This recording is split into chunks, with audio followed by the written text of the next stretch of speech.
coisa muito normal por Portugal inteiro são praias fluviais. E tem uma mais bonita do que a outra.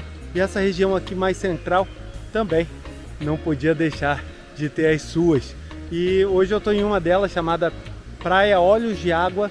E eu vou mostrar um pouquinho porque é muito bonita realmente. Essa praia fluvial fica mais ou menos a 1 hora de Lisboa.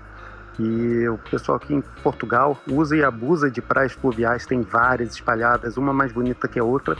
Essa é uma delas, que vale a pena conhecer.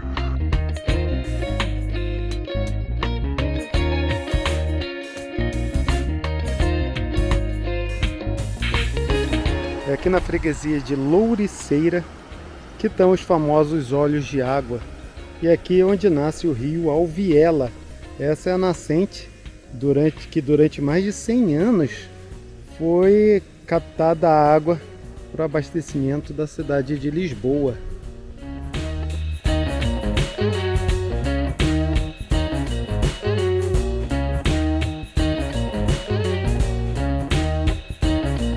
O pessoal costuma vir aqui para relaxar e se você reparar, é tão clarinha a água, dá para ver o fundo, dá para ver os peixes nadando. É realmente um lugar muito bonito que vale a pena conhecer quando você estiver aqui em Portugal.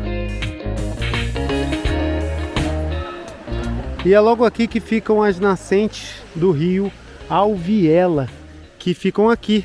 E aqui tem uma lenda de uma princesa a quem o pai destinou um pretendente, né? Mas ela se recusava a casar porque era apaixonado por uma outra pessoa que era pobre e tudo. E todos os pretendentes que o pai conseguia para ela sempre recusava.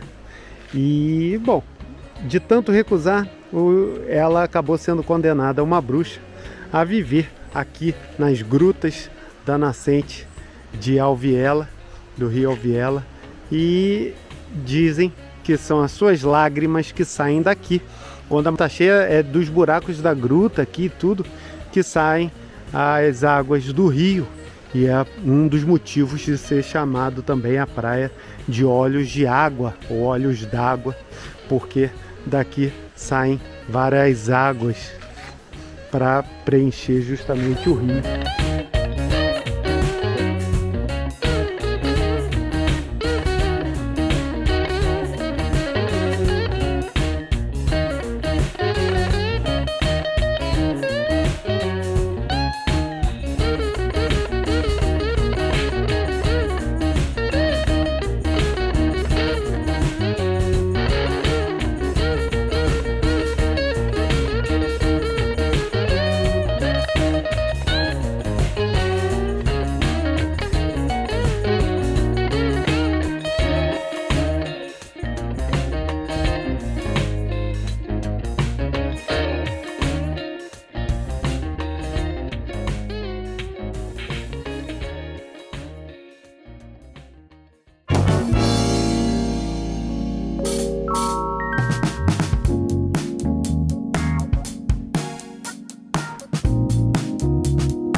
Olha aí, sensacional, né? Esse é o castelo de Almorol.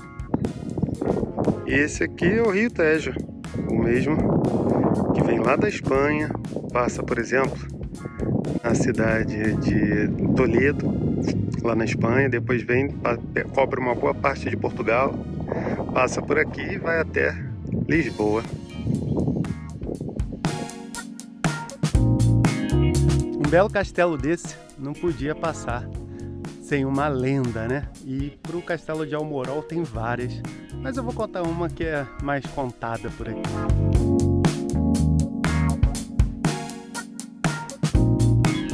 Aqui do ladinho do castelo de Almorol fica a vila de Arrepiado. E tem uma origem desse nome, tem uma lenda, na verdade são várias lendas, mas uma delas se passa aqui no castelo, porque aqui teria morado a princesa Ari. A princesa Ari morava aqui com os pais, só que um belo dia ela acabou se apaixonando por um jovem cristão, né? E ela, como moura, muçulmana, os pais acabaram não aprovando em nada esse relacionamento.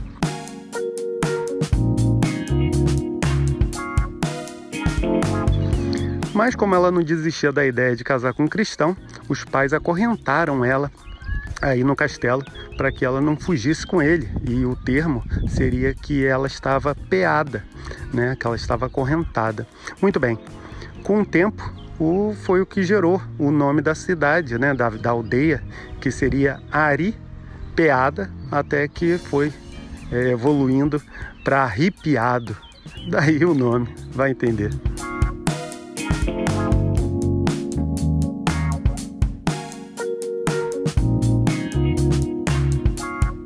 Ah, e tem mais, você consegue pegar um barquinho, atravessar até lá, porque fica numa ilhazinha, né, ali no meio do Rio Tejo, e você consegue pegar o barco e ir até lá e visitar o castelo e, quem sabe, conhecer de perto a princesa Ari, porque dizem que até hoje o fantasma dela ainda assombra o castelo de Almorol.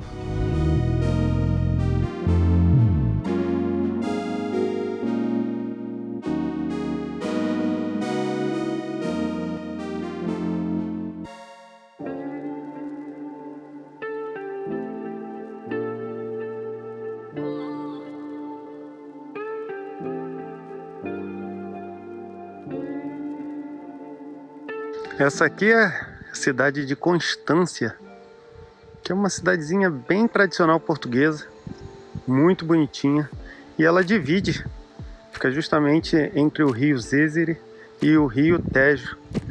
E esse aqui, por exemplo, é o rio Zézere, e essa cidade também é bem famosa pela festa dos barqueiros, que acontece uma parada de barcos no rio Tejo, e ela ficou bem famosa por isso, que acontece na Páscoa.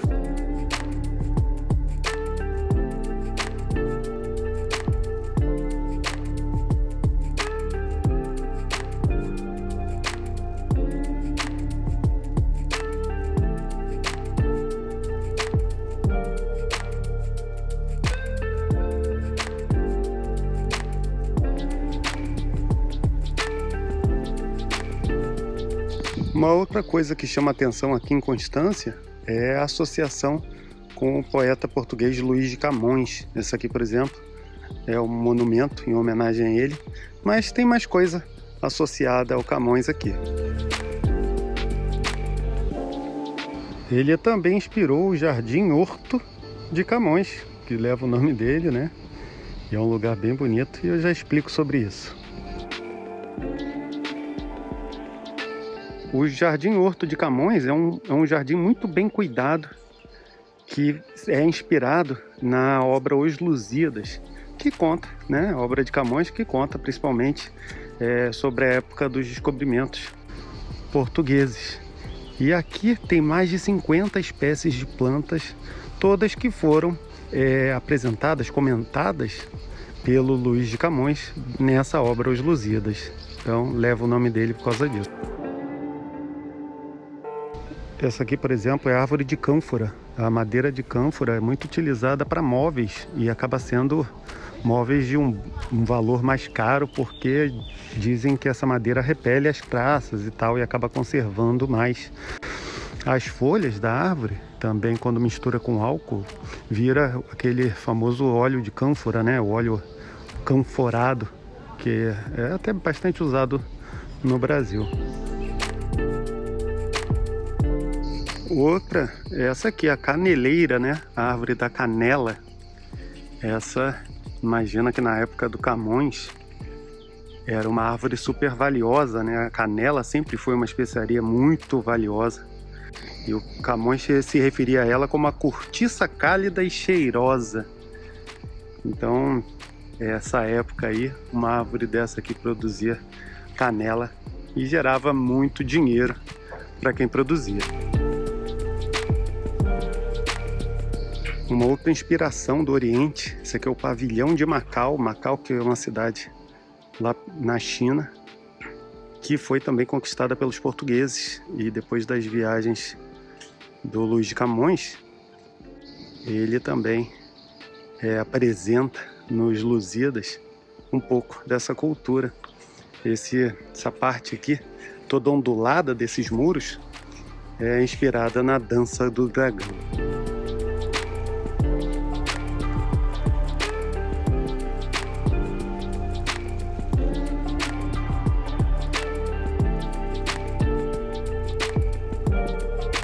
E é importante citar que os azulejos ali em cima, ó, que formam um telhado tão característico da Ásia, né? Vieram direto de Macau para cá. Bom, e lembra que eu falei que esse jardim é inspirado totalmente na obra Os Lusíadas, né? E se você reparar aqui, tem uma estátua aqui de duas pessoas se beijando.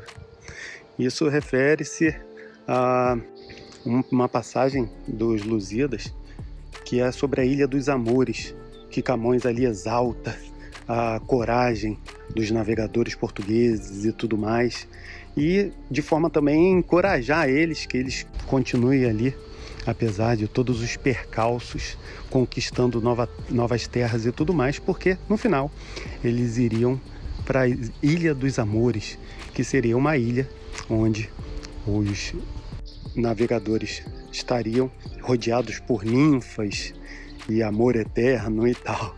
Então tá aqui os navegadores, um navegador e uma ninfa num jardim de eras.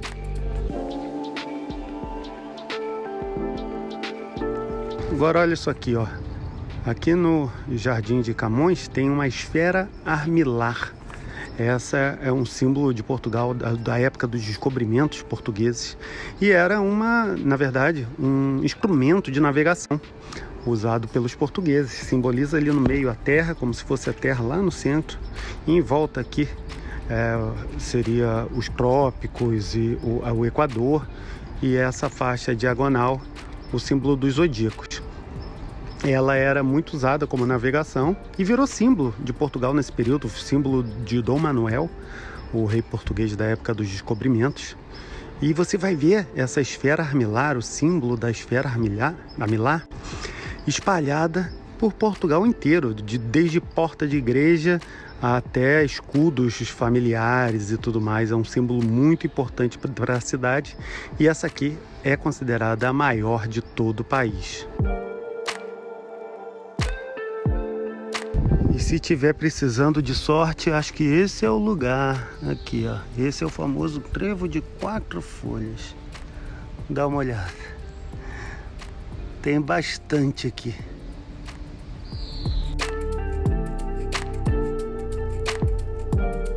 Essa aqui é uma laranjeira. Tem até uma laranjinha ali perdida. E é uma árvore normal, óbvio, né?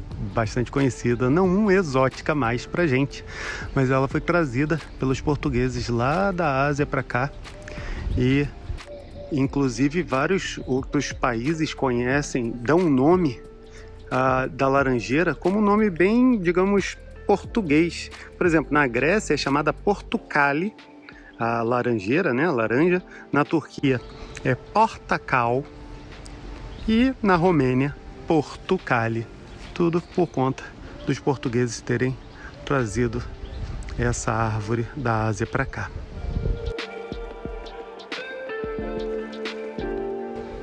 E essa aqui é a amoreira. E por que ela é tão importante? Porque era uma planta que o bicho da seda costumava se alimentar das flores. E muito importante na época das navegações portuguesas, né? Um dos produtos mais valiosos aí era a seda, e que era trazida lá da Ásia para cá, do Oriente, né? E ele se alimentava, o bicho da seda se alimentava dessas folhas. Olha essazinha aqui. Essa plantinha aqui é o famoso papiro. Essa é desse caule que é tirado um material que os egípcios faziam, é uma espécie de papel, né? Onde eles registravam, documentavam muita coisa. E isso veio antes do pergaminho, antes do papel em si, e era usado o caule dessa planta chamada papiro. E essa não foi citada pelo Camões, porque o Camões nunca esteve no Egito. Então, talvez essa seja uma das poucas plantas aqui que não é citada por ele na obra Os Lusíadas. Mas todas as outras, aí sim, elas são.